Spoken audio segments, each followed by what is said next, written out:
నమస్కారం. మా Gulf news కి స్వాగతం. ప్రతిరోజు 6 దేశాల తాజా వార్తలు మీకు అందించబడుతున్నాయి.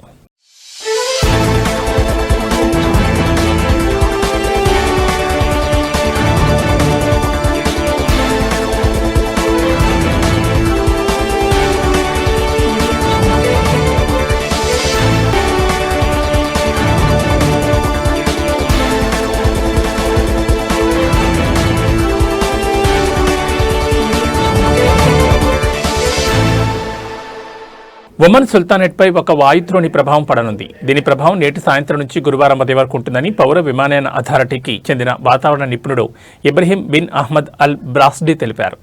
ముసందం అల్ బురైమి, అల్ తాహిరా, ఉత్తర అల్ బతీనా, అల్ వుస్తా మరియు దక్షిణ అల్ బతీనా గవర్నరేట్లపై దీని ప్రభావం ఉంటుందన్నారు. దీని ఫలితంగా అక్కడక్కడ మోస్తరు వర్షాలు కురిసే అవకాశం ఉందన్నారు. ప్రస్తుతం ముసందం, అల్ బురైమి మరియు అల్ దాహిరాలోని కొన్ని ప్రాంతాలు, అల్ బతీనా గవర్నరేట్లోని కొన్ని ప్రాంతాల్లో వాతావరణం వేగంగా మారుతుందని, ఆకాశం మేఘావృతమై ఉందన్నారు. దీనివల్ల తేలికపాటి చెదురుమాదిరి వర్షాలు కురుస్తాయని ప్రకటించారు. అంతకుముందు మార్చి 31 సాయంత్రం నుంచి ప్రారంభమై ఏప్రిల్ 2 ఉదయం వరకు అల్పపీడన వ్యవస్థ వల్ల ఒమన్లోని వాతావరణం ప్రభావితం అవుతుందని ఒమన్ వాతావరణ శాఖ తెలిపింది. ఉరుములతో కూడిన వర్షాలు మరియు చల్లని గాలులు వీచే అవకాశం ఉందన్నారు. ఆయా ప్రాంతాల్లో వాడీలు మరియు లోయలలో ఆకస్మిక వరదలు సంభవించవచ్చని, అలాగే వర్షం సమయంలో విజిబిలిటీ కూడా తగ్గే అవకాశం ఉందన్నారు. ముసందం, అల్ బురైమి, అల్ దాహిరా, ఉత్తర అల్ బతీనా, అల్ వుస్తా మరియు దోఫార్ గవర్నరేట్లో ఆకాశం మేఘావృతమై ఉంటుంది. అప్పుడప్పుడు ఉరుములతో కూడిన వర్షాలు కురిసే అవకాశాలున్నాయి. ఇక వాడీలలో పరిమిత ప్రవాహంతో తేలికపాటి నుంచి మోస్తరు వర్షపాతం మరియు 10 నుంచి 20 నాట్ల వేగంతో తేలికపాటి నుండి మోస్తరు గాలులు వీస్తాయని ప్రకటించారు.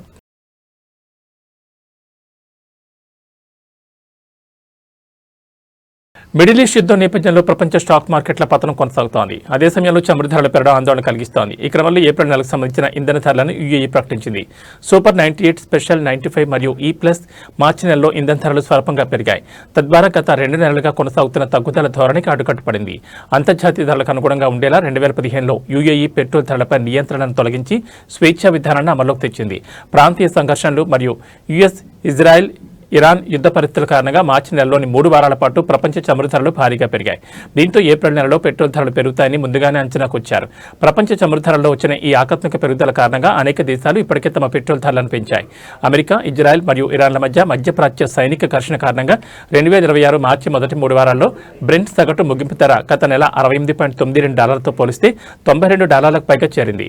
ఫిబ్రవరి 28న అమెరికా, ఇజ్రాయెల్ దేశాలు ఇరాన్ నాయకత్వం మరియు సైనిక మౌలిక సదుపాయాలపై దాడులు చేయడంతో ఈ ఘర్షణ చెలరేగి ధరలు మరింత పెరిగాయి.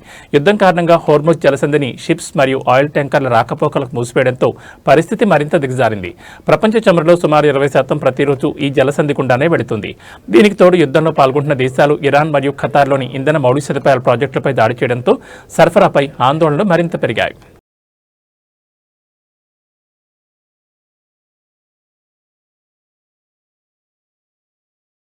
ఫిబ్రవరి 28 మరియు జూన్ 15 మధ్య ప్రయాణ తేదీలతో నిర్ధారిత బుకింగ్లను కలిగి ఉన్న వినియోగదారులు రీఫండ్ లేదా ప్రయాణ తేదీల మార్పులకు అర్హులని ఖతార్ ఎయిర్వేస్ తెలిపింది. ఒకవేళ మీరు మీ బుకింగ్ను తిరిగి పొందలేకపోతే మీ బుకింగ్ మరియు దానికి సంబంధించిన అదనపు సేవలన్నీ ఇప్పటికే రీఫండ్ ప్రక్రియలో ఉన్నాయి. ఈ సమయంలో మీరు అదనంగా చేయాల్సిన పని ఏమీ లేదు. ఒకవేళ మీరు మీ బుకింగ్ను తిరిగి పొందగలిగితే మీరు మీ బుకింగ్కు సంబంధించిన పూర్తి రీఫండ్ లేదా తేదీ మార్పుకు అర్హులు.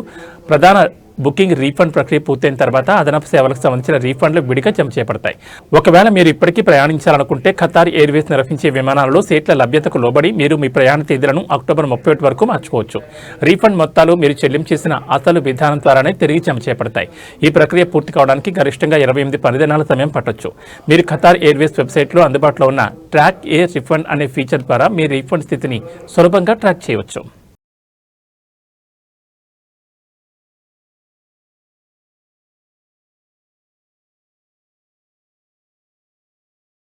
సౌదీ విదేశాంగ మంత్రి ప్రిన్స్ ఫైజల్ బిన్ ఫర్హాన్ రియాద్లోని మంత్రిత్వ శాఖ ప్రధాన కార్యాలయంలో కెనడా విదేశాంగ మంత్రి అనితా ఆనంద్తో విస్తృతమైన చర్చలు జరిపారు.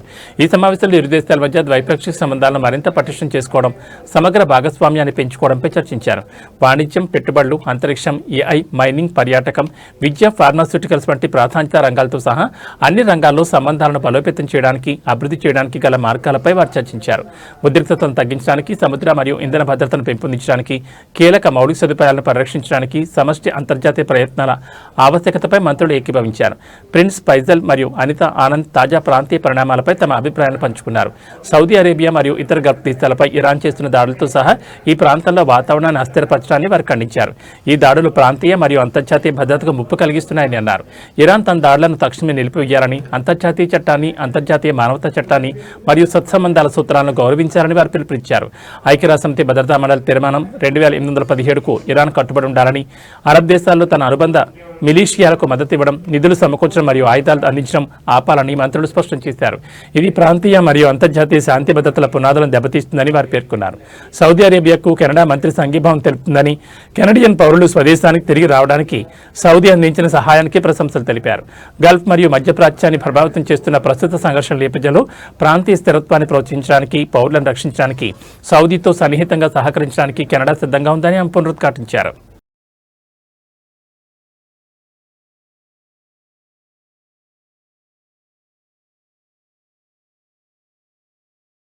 కువైట్లోని భారత రాయబారి పరామిత త్రిపాఠి సెంట్రల్ మార్చురీని సందర్శించారు. ఇటీవల ఒక డిసాలినేషన్ కేంద్రంపై జరిగిన దాడిలో ప్రాణాలు కోల్పోయిన ఒక భారత జాతీయుడి పార్థివ దేహాన్ని అక్కడ తీసుకొచ్చారు. ఈ సందర్భంగా భారత రాయబారి criminal evidence general department general manager brigadier Abdul Rahim Al అబాదీతో సమావేశమయ్యారు. మృతుని కుటుంబంతో తాము నిరంతరం సంప్రదింపులు జరుపుతున్నామని, పార్థివ దేహాన్ని త్వరితగతిన భారత్కు పంపించేందుకు సంబంధిత కువైట్ అధికారులతో చర్చిస్తున్నట్లు భారత రాయబార కార్యాలయం ధృవీకరించింది.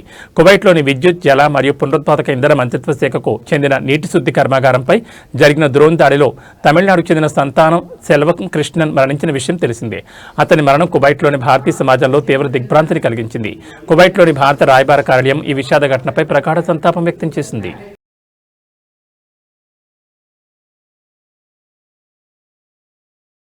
కింగ్ హమద్ బిన్ ఇసా అల్ ఖలీఫాతో యూకే రక్షణ మంత్రి జాన్ హీలీ సమావేశమయ్యారు. ఈ సందర్భంగా బహ్రెయిన్ మరియు యునైటెడ్ కింగ్డమ్ మధ్య ఉన్న బలమైన ద్వైపాక్షిక సంబంధాలను, అలాగే వివిధ ఉమ్మడి సహకార రంగాలను సమీక్షించారు. రెండు దేశాల మధ్య ఉన్న చారిత్రక సంబంధాలు, సన్నిహిత వ్యూహాత్మక భాగస్వామ్యం పట్ల కింగ్ హమద్ గర్వం వ్యక్తం చేశారు. ముఖ్యంగా సైనిక మరియు రక్షణ రంగాల్లో దశాబ్దాలుగా కొనసాగుతున్న సహకారం మరియు పరస్పర సమన్వయాన్ని ఆయన ప్రత్యేకంగా ప్రస్తావించారు. అంతర్జాతీయ వేదికపై యునైటెడ్ కింగ్డమ్ పోషిస్తున్న కీలక పాత్రను, అలాగే ప్రాంతీయంగా మరియు ప్రపంచవ్యాప్తంగా భద్రతా, శాంతిని ప్రోత్సహించడంలో అది అందిస్తున్న నిరంతర కృషిని కూడా ప్రశంసించారు. ఈ చర్చల్లో తాజా ప్రాంతీయ మరియు అంతర్జాతీయ పరిణామాలతో పాటు పరస్పర ఆసక్తి ఉన్న కీలక అంశాలపై కూడా చర్చించారు. ఇరు దేశాల మధ్య ఉన్న విశిష్ట భాగస్వామ్యాన్ని మరియు సైనిక రక్షణ సహకారాన్ని ముందుకు తీసుకెళ్లడంలో కింగ్ హమద్పై రక్షణ మంత్రి జాన్ హీలీ ప్రశంసలు కురిపించారు.